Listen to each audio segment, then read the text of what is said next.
Welcome back to the Read to Lead Daily Stoic Challenge. Obviously, we were talking about rereading earlier in the challenge, but this one is about specifically fiction. I think fiction is the best to reread, but a lot of people I talk to, I don't have time to read fiction. It's not for me. Look, fiction is how you learn. The best fiction teaches moral lessons. So I talked about three of my favorites. The Great Gatsby, which is sort of a lesson in anti-Stoicism. Bud Schulberg, a great lesson in Karma, the Perils of Ego. The Moviegoer, a Stoic-inspired novel, which I really love. I could also suggest Memoirs of Hadrian, a beautiful novel about Stoicism. I don't know if I have it here, but Tom Wolfe's A Man in Full, another great novel based on Stoicism, which I strongly urge you to read. I love Paulo Coelho's The Alchemist, a great one to read.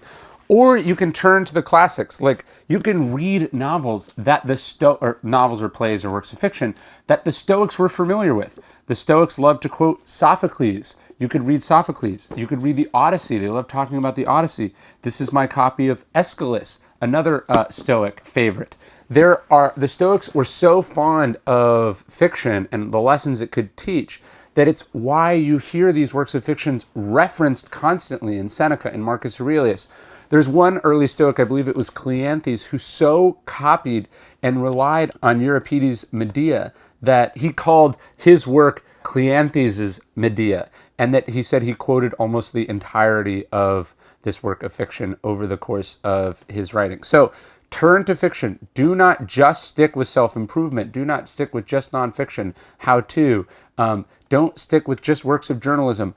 I urge you to go back and look at the great moral works of fiction of history and immerse yourselves in them. The authors are always trying to express through this art some timeless observation or lesson about the human experience. So that's why we're urging you to make time for fiction, to really dig into a novel or some novels or a series of novels. Look, could you read The Hunger Games or a Clive Cussler or Tom Clancy book? Is that fiction? Technically, yes. That's not really what we're talking about, though, here. I want you to read great fiction. So Memoirs of Hadrian, The Moviegoer. It doesn't have to be fancy New York literary stuff, but just go deeper, go classic. Read the plays of Shakespeare. Read Julius Caesar, Shakespeare's famous play, which features a Stoic. Check these works out, or go back and reread a work of fiction you remember from your youth. So get out there, get out of your comfort zone, make some time for beautiful literature, and you will not regret it.